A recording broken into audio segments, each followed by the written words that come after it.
Have you ever told your staff something and they just ignored you? Do they typically ignore you? Because if they do and you want them to listen, you probably should watch this show. Salon owners are some of the most amazing people on planet Earth. The only problem is sometimes their hearts are so big and they give so much of themselves to their staff and guests that it creates unintended consequences. Our goal is to change the industry by elevating the way the rest of the world sees salons, spas, and barbershops and give it the credibility that it truly deserves. This is the Salon Owner Evo-Revo Show. Today's podcast is brought to you by Salon Scale, allowing you to charge by what you know, not by what you feel.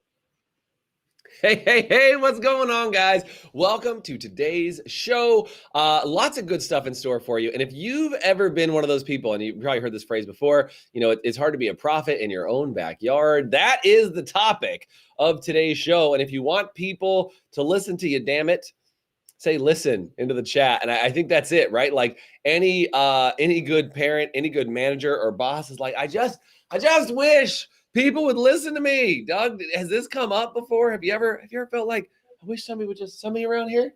Anybody? Hello? Yeah, you turn into Charlie Brown's teacher. It's like wop wop wop wop wop wop wop wop wop. Yeah, one of the more well, it took us a while. It used to irritate the crap out of me and my wife, Alice, is when we would have someone come in and do a class or do something, and our staff would come afterwards and say, oh, my God, this was the greatest idea. This is the best thing ever. And we're like, we've told you that a million times. But they just got to where they couldn't hear us because we're there all the time. They don't, I don't know, it's maybe the way you get with your kids after a while, it's like, oh, yeah, it's common. I mean, I think it's like, you become like wallpaper, it's like, you're always there, you're always around. We know, we got it. It's under control. And I think one of the things that can happen, and I heard this about parenting, is that, once you start to get teenagers, and by the way, if you have teenagers, say teenagers, my kids are preteen, but I did do volunteer through Big Brothers Big Sisters, and I got a 8-year-old all the way through teenage years. So I'm at least sort of familiar with the process. Okay. I had a stand-in teenager for a hot minute. But what I thought was really interesting about this concept I heard about parenting is they said that one of the things that can happen when you're parenting is you tell your children. And even if they know, you still tell them. Why? Because they usually don't do it, right? So it's not about do they know, it's about do they not do. And one of the things that they said about this training principle is that at some point you tell your kids, like, here's what I want you to do, like, before you go out, I just want to tell you a couple of things. And they go, Mom, I know. Dad, I know. I got it. I already know. And it's a really simple thing for you to just go, great. What do you know? And with teenagers, they usually go, I know, don't stay out too late. Make sure I have a friend with me. And they repeat back to you what you've said to them for however many years. And they've heard it.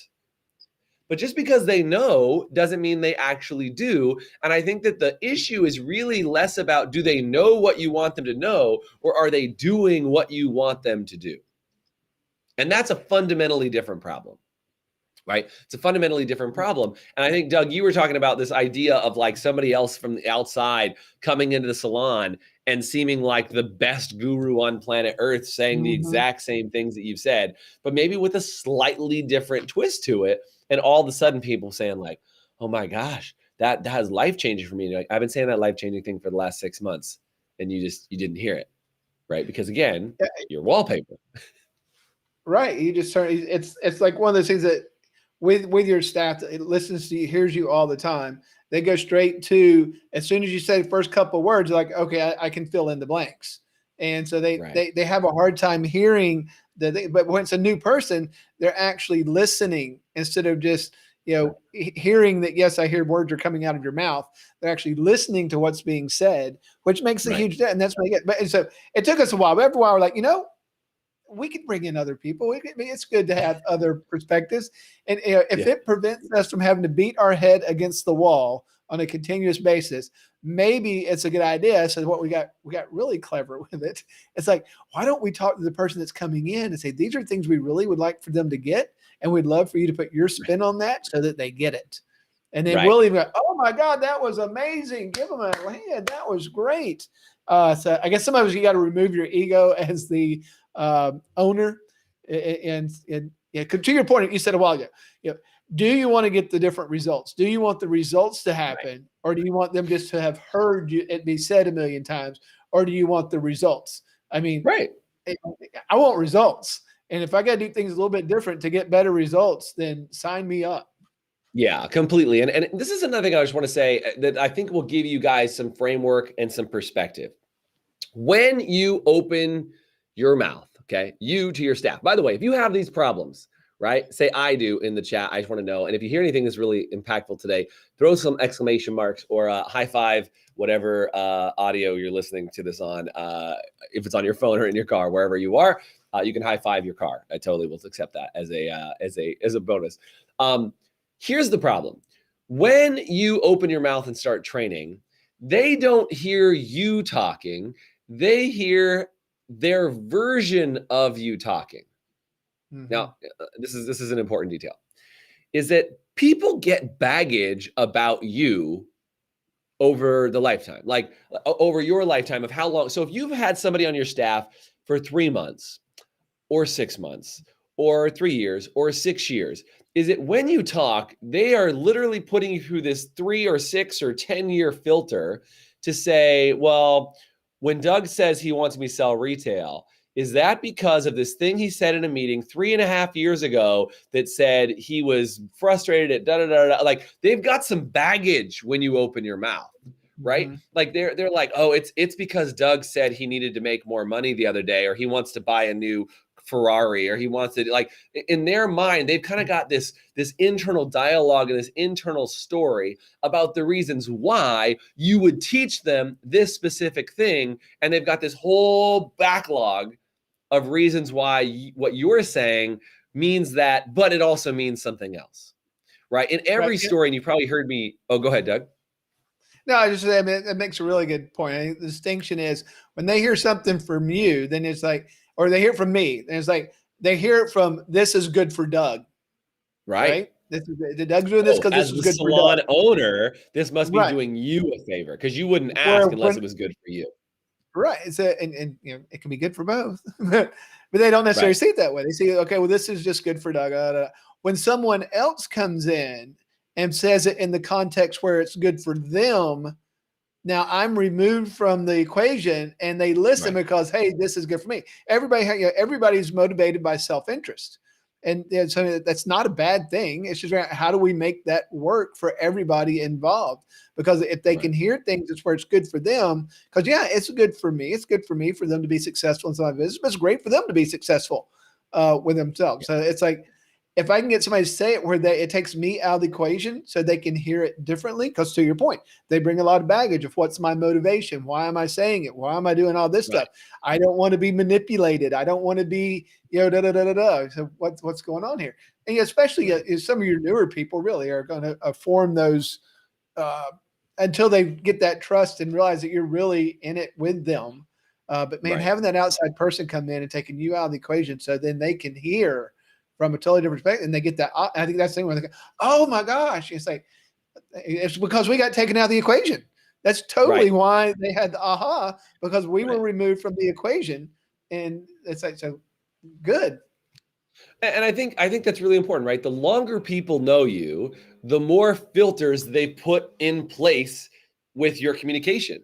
And so that's why sometimes you get attracted to some brand, like a new manager comes in and everybody, goes, oh my goodness, because you don't have any filters in place with that manager, right? Or the new, a new educator, right? Is like, you don't know the life story of that educator. They kind of give you little snapshots and little pieces. And I think this is why too, we live in the society of like looking up to influencers, is because you're like, people are like, well, are you going to listen to your parents? Are you going to listen to your influencers? Well, your parents are around, the good, the bad, the ugly, everything about your parents and what their lives are good at, what they're not good at. Like, everything. You've got all these filters when your family members give you advice. But when you look at an influencer, guess what? They get to apply all filters before you see anything.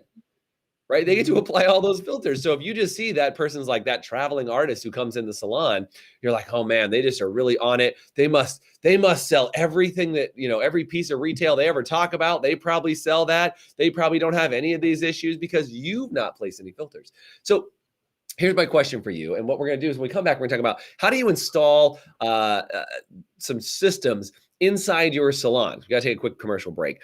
How do you install systems inside your salon so that you don't always have to bring in somebody else, or you don't have to be like a puppeteer getting somebody else to do all the talking for you so that you can just sit back and do your thing. We're going to talk about how do you actually use your existing staff without bringing in guest artists to be able to communicate messages, all after this short break. We'll be right back. Stick around.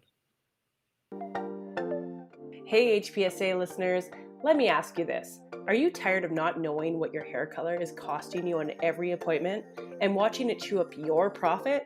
Well, with Salon Scale, we take the guesswork out for you. Using a mobile app paired with a Bluetooth scale, Salon Scale will tell you exactly what your color is costing you on every bowl mix down to the gram. As you mix, Salon Scale will also digitally store your formulas and track how much product is being used in real time, so you can manage your inventory, cover your expenses, and generate more profit in your salon. Use promo code HPSA10 to get 10% off an annual subscription. Salon Scale, the new standard for mixing color. So we're talking today about why people don't listen. More specifically, why they don't listen to you. And I don't think this is like all you have to do is say peanut butter when you're talking and magically everybody snaps to order and pays attention to you. But I would ask this. In the chat, would you guys let me know? I'd love to know. And Ron, by the way, thanks for chiming in and chatting with us on air while we're here today. I appreciate you, man. Is why do you think most people don't listen to you? What is it? It's not because you don't have bad information. It's not because that they just don't think that you have good ideas. It's usually because that you turn into some level of wallpaper, right? It's usually because they've heard you say it before and they've heard it that way. Now, I want to say it this way too, that I think would be really helpful is I was talking to a client, actually, Chris Barron, who was on one of the podcasts last week with us. I was talking to him one day and I had said to him, I said, Chris, dude, I don't understand why you take class from me. He's been coaching with me for, I think it's been 10 years now. Okay. He's been coaching with me. And I was like, Chris, you've been in the beauty industry longer than I've been alive. What the hell could you possibly learn from me? Like, I don't even know what to tell you. And what he said really stood out to me over and over and over again is that he said, you know what, Jason, I've heard a lot of this stuff before, but I've never heard it from you. And the difference is that when you say it, you bring me a different perspective. So my challenge to you is in the salon, how do you provide a different perspective on the same old information?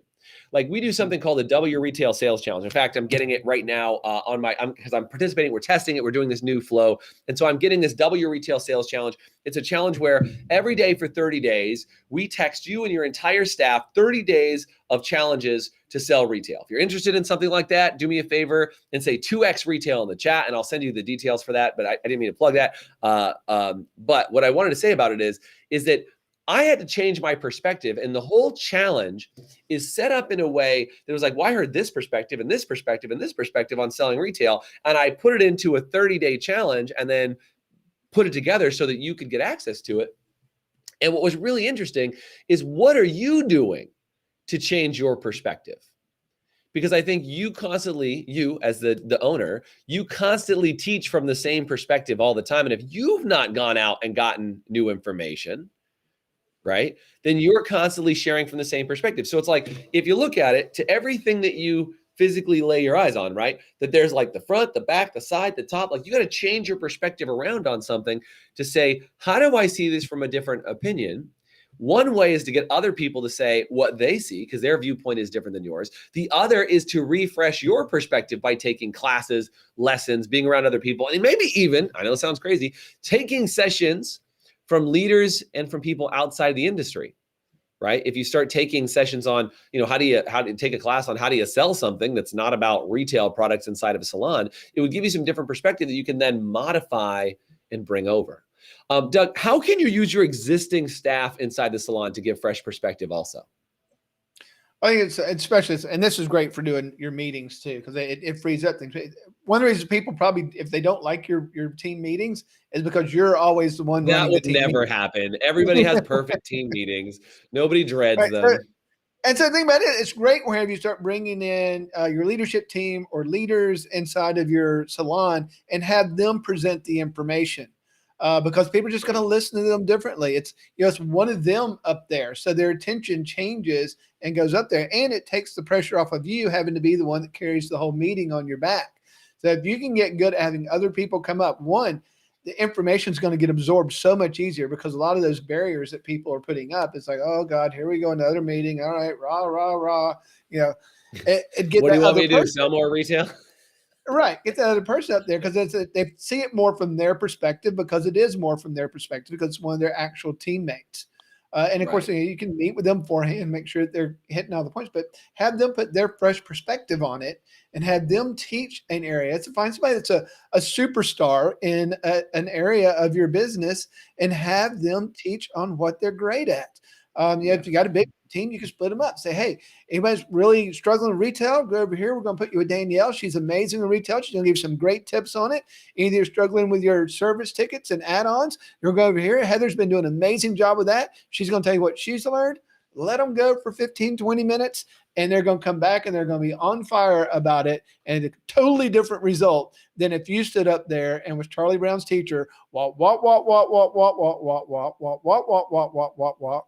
It's like, Right. when is this ever going to get over? When am I going to be free? When am I, instead of, because they know if Danielle and Heather, they're making some great paychecks. They're buying houses, they're buying new cars. It's like, I kind of want to listen to them. So let it happen. Yeah, use that perspective, use other people on your staff. And I would just say, a great place to use this is for sure inside a team meeting. I think that's a really big deal. But I would also say on something like one-on-one meetings, if you have one-on-ones with your staff, meaning you, the owner, are having the one-on-ones, it might be time for you to look at, what if they had one-on-ones? I know it sounds crazy. What if they had one-on-ones with each other?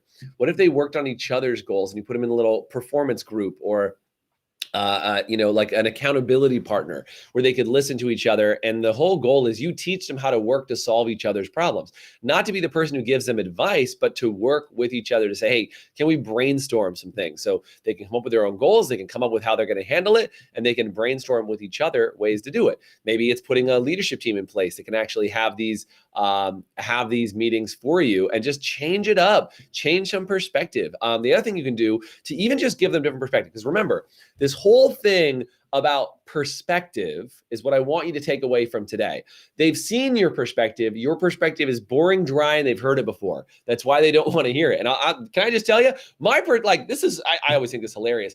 Even in my office, I train people for a living. In my office, the entire team goes, hey, Jason, could we hear from somebody else instead of you? Because they don't care in the best possible way. Everybody outside this, wants to hear from me. Inside the office, they're like, Jason, we hear your crap every single day. Can we just bring in somebody? And I just say this, we brought in somebody yesterday and it was fantastic. And guess what?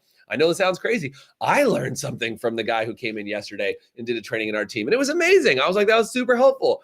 And it's one of those things where you need to brush up your perspective. You change your vision. Do what you need to do so that you can see what your team sees differently from a different angle, from a different viewpoint, from a different mindset, right? And all of a sudden, you start to create impact. Because again, I go back to what I said at the beginning.